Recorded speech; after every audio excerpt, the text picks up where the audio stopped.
अच्छा बड़ी साहब, मैशत के हवाले से दो तीन बातें मैं आपसे करना चाहता हूँ। एक तो अभी हमने देखा जो हमने आपने भी बात की जो फेडरल कैबिनेट में रिकॉर्डिंग के मुआहदे के हवाले से किसको कितना शेयर मिलेगा सूबे को, और ये क्या कहानी थी। मगर मैं आपको एक बात बताना चाहता हूँ, इस पर मैंने थोड़ा काम किया और एक सेक्रेटरी मिनरल होते थे उनसे भी पूछा, डॉक्टर इकराम उल हक से भी पूछा। मैंने कहा ये बहुत ज़रूरी होता है कि जब हमारे यहाँ अरब डॉलर के सैकड़ों अरब डॉलर का सामान निकल आए तो हमने ठेके पे देना होता है। उनका बिल्कुल नहीं। आज की दुनिया में आप एक कंसल्टेंट हायर करते हैं, उसको तनख्वाह पे रखते हैं, उसे कहते हैं बता इसको कैसे निकालना है, भले उसको 1% दे दें, 2% उसको दे दें। मैंने कहा फिर ये ठेके क्यों दिए जाते हैं? कहते हैं ठेके इसलिए दिए जाते हैं कि असल माल जाता है बाहर मल्टीनेशनल्स को, यहाँ पे वो केला खा के छिलका यहाँ फेंक जाते हैं और गायब हो जाते हैं। ये तो अपनी जगह पे बात थी, इसको तो छोड़ें। और फिर IMF हमें जलील करने क्यों ना करे जब हमारे बड़े जो हैं हमारे साथ इस तरह खिलवाड़ करें। अब मैं डॉक्टर इकराम उल हक को कोट कर रहा हूँ जो गालबन ये केस भी देखते रहे हैं और हमारी जान मतलब शायद इसके वकील भी शायद वही थे, अगर मुझे आप समझे मुझे साथ दे रहे हैं। ये कई 100 अरब डॉलर का सामान है जो मेरे मुल्क की धरती के नीचे पड़ा हुआ है।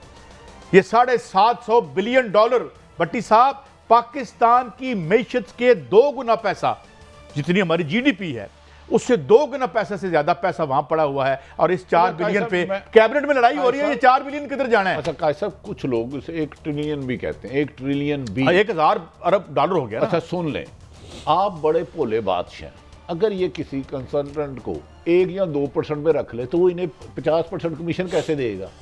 कादी साहब, अच्छा इसका मुझे पता नहीं एक आपके मुल्क में ऐसी मादनियात हैं कि आज आप खुद कफील होके निकालना शुरू कर दें, नेक नीयत होके कमीशन से निकल के कंसल्टेंट ले आए, कोई एक्सपर्ट ले आए और आप लोगों को कर्जा दे देंगे 10 साल बाद। जो मदनियात पाकिस्तान में कुदरती ज़खायर मौजूद हैं, लेकिन क्यों नहीं करते, उसकी वजूहात है।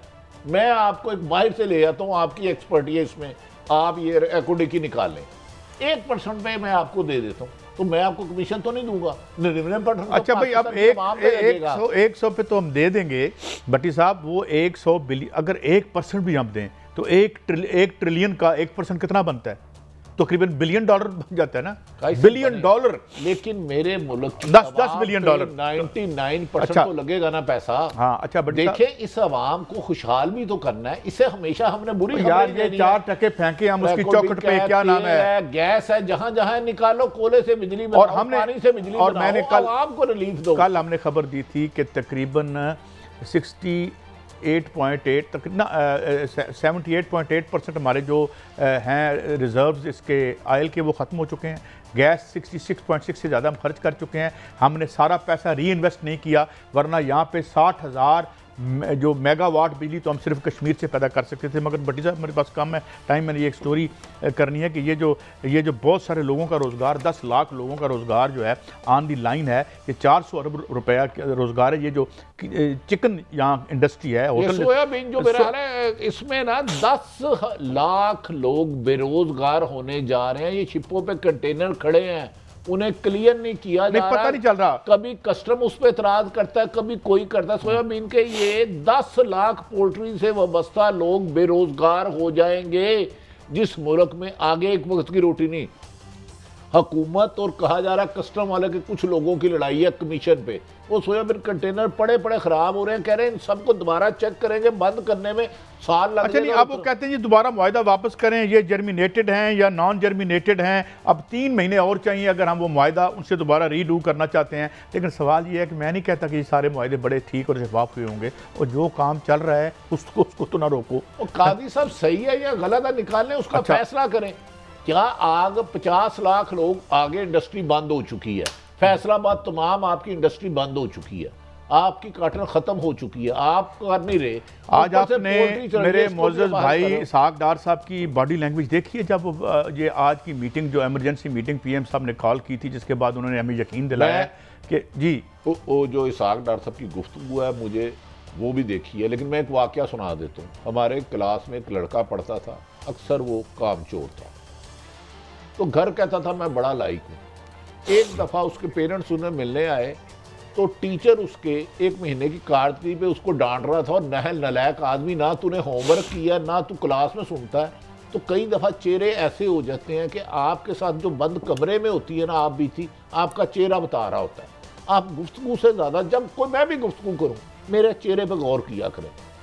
ये झूठ ऐसी लाना तक अल्लाह ताला चेहरे से बता देता है। नहीं वो अंदाजा लग रहा था ये। नहीं मैं उनकी नहीं बात कर रहा यार, खुदा दा वास्ता काजी साहब, मैं उनकी बात नहीं कर रहा भट्टी साहब, मैं सिर्फ ये बता रहा हूं। मैं दस दिया फिर ਤੁਹਾਡੇ खिलाफ किन्ने कहा कि काजी नूं नहीं असीं छड़ना। मैंने कोई गल नहीं ना छड़न, मैंने एक सियासी लीडर है, कोई बात नहीं, कोई बात नहीं। अच्छा भट्टी साहब पीछे क्यों पाते हो? मेरी बात ये है कि जब वर्ल्ड बैंक ये कहता है कि आपने, वर्ल्ड बैंक जो कि एक इस्तिसाली साम्राज्य इदारा है उसे, मगर उसी की बात सुन लेते हैं क्योंकि आप उसकी बात मानते हैं कि 10 साल में IPPs ने $45 बिलियन जो है वो मिसअप्रोप्रिएट किया।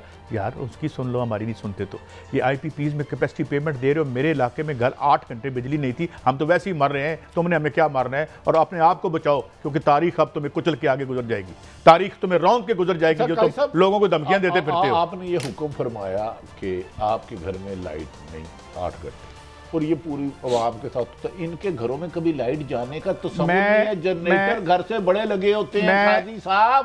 और एक अभी हमारे दोस्त था, एक लीडर है जो मुल्क से बाहर है, उसका फल ऑस्ट्रेलिया से आता है। एक साहब ने कल मुझे एक भेजी चीज़, उन्होंने कहा जी ये करप्शन बड़ी जरूरी और बड़ी अच्छी होती है। उन्होंने मेरे एक दोस्त के जरिए मुझे भेजा, हजूर हर बिजली का बिल मुझे आता है तो मुझे पता होता है कि इसमें से मैं 40-50% वो किक बैक्स जो कब की ले के लोग खा चुके हैं, मैं उसका जुर्माना हर महीने देता हूँ। ये हो रहा है। इमरान खान तहरीक इंसाफ के चेयरमैन हर हाल में असम्बलियाँ तहलील करने का इस वक्त तक फैसला कर चुके हैं। उन्होंने कहा मैं किसी भी अदारे से कोई फेवर नहीं मांगता, मैं सिर्फ आइनी और कानूनी तरीके से साफ शफाफ इलेक्शन मांगता हूँ जिस मुल्क की असम्बलियों से 70% लोग बाहर चले जाए।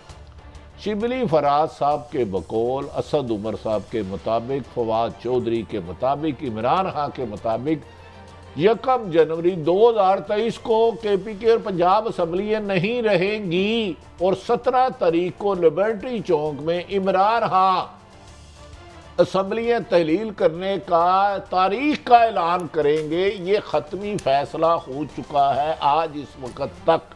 तो आपके फेवरेट हुकूमत जो रियासत डुबोने और सॉरी रियासत बचाने आप कह रहे हैं, मेरे ख्याल में तो मुकदमात बचाने के लिए आए थे, उनको दोबारा मुकदमात का सामना करना पड़ सकता है। जो सुप्रीम कोर्ट के काबिल एहतराम जज साहबान फरमा रहे हैं कि ये क्या मिली भगत से आपने चंद लोगों को फेवर दे दी।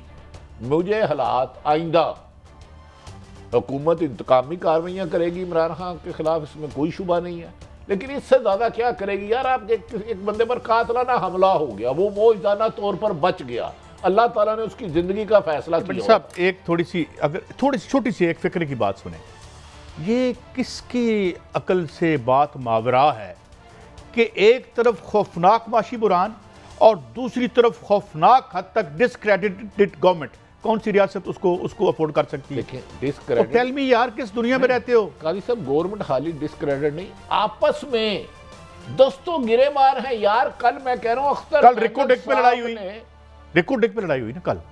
हाँ तो अख्तर मैंगल साहब कह रहे हैं मैं चले जाऊँ, 4 बंदे इनके तो पल्ले रहा ही नहीं। काजी साहब ये जबरदस्ती की, तू मान ना मान मैं तेरा मेहमान, ये वो हुकूमत है कि मैं मिसाल दी थी, नहीं समझ आई था ना। ये चकवाल वाले लोगों की बड़ी प्रॉब्लम है, तू मानना मान मैं तेरा मेहमान।